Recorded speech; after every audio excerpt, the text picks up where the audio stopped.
Hi friends, welcome back to my channel. இன்றைக்கி நம்ம இந்த வீடியோவில் ஒரு சூப்பரான 20 இங்கிலீஷ் சென்டென்சஸ் புதுசாக லேர்ன் பண்ணிக்க போகிறோம். அதாவது நம்ம டே டு டே லைஃப்பில் பேசக்கூடிய தமிழ் வாக்கியங்களுக்கு இணையான ஆங்கில வாக்கியங்கள் என்னென்ன அப்படிங்கிறதான் பார்க்க போகிறோம். எப்போதும் போலவே ஒரு சென்டென்ஸை தமிழில் சொல்லி அதை எப்படி இங்கிலீஷில் சொல்கிறது அப்படிங்கிறத நம்ம இங்கே பார்க்க போகிறோம். அந்த வகையில் இன்றைக்கி என்னென்ன பார்க்கலாம் அப்படிங்கிறத பார்க்குறதுக்கு முன்னாடி நம்ம சேனலை சப்ஸ்கிரைப் பண்ணாதவங்க சப்ஸ்கிரைப் பண்ணிவிட்டு பக்கத்தில் இருக்க பெல் ஐக்கானை கிளிக் பண்ணிக்கோங்க. இப்போ வாங்க வீடியோக்குள்ளே போகலாம். இன்றைக்கி நம்ம பார்க்க போகிற ஃபர்ஸ்ட் சென்டென்ஸ், நான் அவங்கிட்ட என்ன சொல்லணும் நம்ம கேட்போம் இல்லையா, நான் அவனை பார்த்தா அவன்கிட்ட நான் என்ன சொல்லணும் அப்படின்னு நம்ம கேட்போம்ல. இதை எப்படி இங்கிலீஷில் கேட்கலாம்? What should I tell him, what should I tell him அப்படின்னா நான் அவன்கிட்ட என்ன சொல்லணும் அப்படின்னு அர்த்தம்.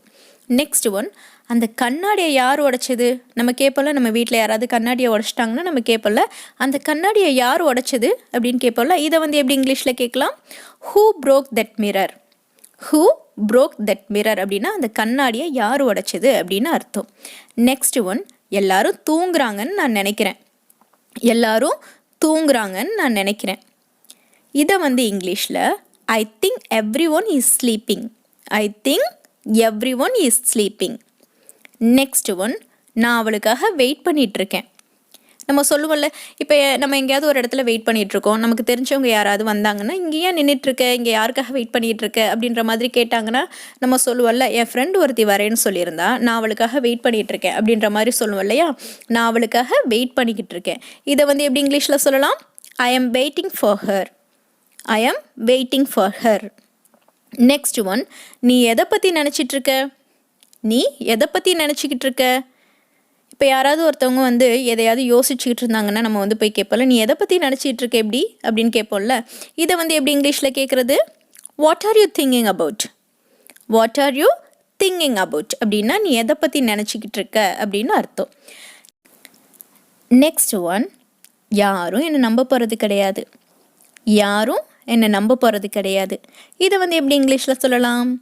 No one is going to believe me, no one is going to believe me அப்படின்னா யாரும் என்னை நம்ப போகிறது கிடையாது அப்படின்னு அர்த்தம். நெக்ஸ்ட் ஒன், நீ அதை எப்படி கண்டுபிடிச்ச, நீ அதை எப்படி கண்டுபிடிச்ச. இதை எப்படி இங்கிலீஷில் கேட்கலாம்? How did you find that, how did you find that அப்படின்னா நீ அதை எப்படி கண்டுபிடிச்ச அப்படின்னு அர்த்தம். நெக்ஸ்ட் ஒன், அது எங்கே இருக்குது, அது எங்கே இருக்குது. இதை எப்படி கேட்குறது? Where is it, where is it அப்படின்னா அது எங்கே இருக்குது அப்படின்னு அர்த்தம். நெக்ஸ்ட் ஒன், என்னை போக விடு, என்ன போக விடு. நம்ம அதிக டைம் சொல்லுவோம் இல்லையா, என்னை போக விடு, எனக்கு லேட் ஆகிடுச்சு, என்னை போக விடு அப்படின்ற மாதிரியெல்லாம் சொல்லுவோம்ல. இதை எப்படி இங்கிலீஷில் சொல்கிறது? Let me go, let me go அப்படின்னா என்னை போக விடு அப்படின்னு அர்த்தம். நெக்ஸ்ட் ஒன், அது உன்னுடைய தவறு இல்லை, அது உன்னோட தப்பு இல்லை. நம்ம சொல்லுவோம் இல்லையா, ஏதாவது ஒரு மிஸ்டேக் நடந்துருச்சுன்னா அதுக்காக நம்ம ரொம்ப ஃபீல் பண்ணிகிட்டு இருப்போம். அப்போ நமக்கு ஆறுதலாக யாராவது சில வார்த்தைகள் சொல்லுவாங்கள்ல, சரி விடு, நடந்தது நடந்து போச்சு, அதில் உன்னோட தவறு எதுவும் இல்லை அந்த மாதிரியெல்லாம் சொல்லுவாங்கள்ல. அது உன்னுடைய தவறு இல்லை. இதை எப்படி இங்கிலீஷில் சொல்கிறது? It is not your fault, it is not your fault. Next one, அவங்கெல்லாம் எங்கே போனாங்க நம்ம கேட்பலாம், வீட்டில் யாரையுமே காணமே, அவங்க எங்கே போனாங்க அந்த மாதிரி கேட்பலாம். வீடு பூட்டி கிடக்கு, இல்லைனா வீடு ரொம்ப சைலண்ட்டாக இருக்குது, வீட்டில் யாரையும் காணோம், அவங்க எங்கே போனாங்க அந்த மாதிரி கேட்பல. இதை எப்படி இங்கிலீஷில் கேட்குறது? Where did they go, where did they கோ அப்படின்னா அவங்க எங்கே போனாங்க அப்படின்னு அர்த்தம். நெக்ஸ்ட் சென்டென்ஸ், கதவை மூடியே வை. இதெல்லாம் நம்ம டே டு டே லைஃப்பில் யூஸ் பண்ணக்கூடிய சென்டென்ஸ் தான். கதவை மூடியே வை. இப்போ நம்ம அம்மாலாம் எங்கேயாவது வெளியில் போகிறாங்கன்னா நம்மக்கிட்ட சொல்லுவாங்க, கதவை திறந்து வச்சிடாத, கதவு மூடியே இருக்கட்டும், கதவை மூடியே வை அந்த மாதிரிலாம் சொல்லிட்டு போவாங்க இல்லையா. இதை எப்படி இங்கிலீஷில் சொல்லலாம்? Keep the door closed, keep the door closed அப்படின்னா கதவை மூடியே வை அப்படின்னு அர்த்தம். நெக்ஸ்ட் ஒன், நீ அதை பற்றி யோசிச்சியா, நீ அதை பற்றி யோசிச்சியா. இதெல்லாம் வீட்டில் ஃப்ரெண்டுங்க கிட்டேலாம் நம்ம அதிகமாக நம்ம டே டு டே லைஃப்பில் நம்ம பேசக்கூடிய ஒரு சென்டென்ஸ் தான். நீ அதை பற்றி யோசிச்சியா. Did you think about that, did you think about that அப்படின்னா நீ அதை பற்றி யோசிச்சியா அப்படின்னு அர்த்தம். நெக்ஸ்ட் ஒன், நான் அதை வேணும்னே செய்யலை, நம்ம ஏதாவது ஒரு மிஸ்டேக் வந்து நம்ம செஞ்சுருப்போம். அப்போ வந்து நம்ம சொல்லுவோம் இல்லையா, நான் அது வேணுனே செய்யலடா, தெரியாமல் நடந்துடுச்சு அப்படின்ற மாதிரி நம்ம சொல்லுவோம்ல, நான் அது வேணுனே செய்யலை அப்படின்ற மாதிரி சொல்லுவோம்ல.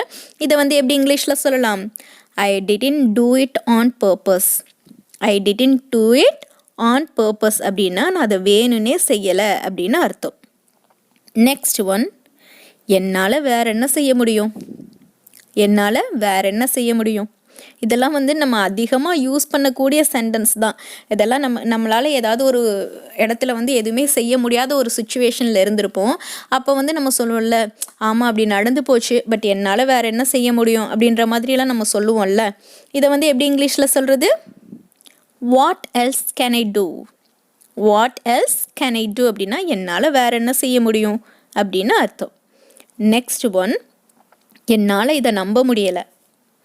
என்னால் இதை நம்பவே முடியலை. நம்ம சொல்லுவோம்ல, நிறைய டைம் இதெல்லாம் சொல்லுவோம், என்னால் இதை நம்பவே முடியலடா, அப்படியா அவனா இது செஞ்சான், அப்படியா நடந்தது, அந்த மாதிரியெல்லாம் நம்ம கேட்போம்ல, என்னால் இதை நம்பவே முடியலை அப்படின்ற மாதிரி சொல்லுவோம் இல்லையா. இதை வந்து எப்படி இங்கிலீஷில் சொல்கிறது? I can't believe this. I can't believe this அப்படின்னா என்னால் இதை நம்ப முடியலை அப்படின்னு அர்த்தம். நெக்ஸ்ட் ஒன், இது எப்படி சாத்தியம்? இது எப்படி சாத்தியம்? இதை வந்து எப்படி இங்கிலீஷில் கேட்கலாம்? How is this possible? How is this possible அப்படின்னா இது எப்படி சாத்தியம் அப்படின்னு அர்த்தம். நெக்ஸ்ட் ஒன், அவர்கள் எங்கே? எங்கே அவங்க யாரையுமே காணுமே, அவங்களாம் எங்கே அப்படின்னு நம்ம கேட்போம் இல்லையா. இதை வந்து எப்படி இங்கிலீஷில் கேட்கலாம்? Where are they? Where are தே அப்படின்னா அவங்கெல்லாம் எங்கே, அவர்கள் எங்கே அப்படின்னு அர்த்தம். நெக்ஸ்ட் ஒன், நீ ஏன் இங்கே வந்த? நீ ஏன் இங்கே வந்த? இதை வந்து எப்படி இங்கிலீஷில் கேட்கலாம்? Why did you come here? Why did you come here அப்படின்னா நீ ஏன் இங்கே வந்த அப்படின்னு அர்த்தம். நெக்ஸ்ட் ஒன், இது எவ்வளவு? இது எவ்வளவு? இதோட ரேட் என்ன அப்படின்ற மாதிரி கேட்பல. எங்கேயாவது நம்ம ஷாப்பிங் போனோம்னா நம்ம கேட்பல, இதோட ரேட் என்ன, இது எவ்வளவு, இதோட அமௌண்ட் என்ன, இந்த மாதிரி கேட்போம்ல. இது எவ்வளவு அப்படின்னா இதை வந்து எப்படி இங்கிலீஷில் கேட்கலாம்? How much is this? How much is this அப்படின்னா இது எவ்வளவு அப்படின்னு அர்த்தம். ஓகே ஃப்ரெண்ட்ஸ், இன்றைக்கான நம்மளோட 20 சென்டென்சஸ் என்னென்ன அப்படிங்கிறத இங்கே பார்த்தாச்சு. இது எல்லாத்தையுமே நம்ம தமிழில் சொல்லி அப்படியே அதை வந்து எப்படி இங்கிலீஷில் சொல்கிறது அப்படிங்கிறத தான் பார்த்துருக்கோம். இது எல்லாமே வந்து சிம்பிள் சென்டென்சஸ் தான். இது எல்லாமே டே டு டே லைஃப்பில் நம்ம யூஸ் பண்ணக்கூடிய சென்டென்சஸ் தான். இது எல்லாத்தையுமே நல்லா ப்ராக்டிஸ் பண்ணி பாருங்கள். தமிழ் வார்த்தைகளுக்கு பதிலாக நீங்கள் இதெல்லாம் வந்து சிம்பிளான இங்கிலீஷ் சென்டென்ஸை நீங்கள் உங்கள் டே டு டே லைஃப்பில் நீங்களும் பேசி பழகுங்க. உங்களாலேயும் இங்கிலீஷ் வந்து கண்டிப்பாக ஃப்ளூயண்ட்டாக பேச முடியும். இப்போ நம்மளோட ஹோம்ஒர்க்குக்கான டைம். இங்கே வந்து நான் ஒரு 5 தமிழ் சென்டென்சஸ் கொடுப்பேன். அதை அப்படியே நீங்கள் இங்கிலீஷில் கன்வெர்ட் பண்ணி கமெண்ட் பாக்ஸில் பிங்க் பண்ணுங்கள். ஃபர்ஸ்ட் ஒன், அவன் ஏன் இங்கே வந்தான்? செகண்ட் ஒன், விண்டோவை மூடியே வை. தேர்ட் ஒன், அவனை போக விடு. ஃபோர்த் ஒன், அவனை யாரும் நம்ப போகிறது கிடையாது. ஃபிஃப்த் ஒன், நான் அவங்களுக்காக வெயிட் பண்ணிக்கிட்டு இருக்கேன்.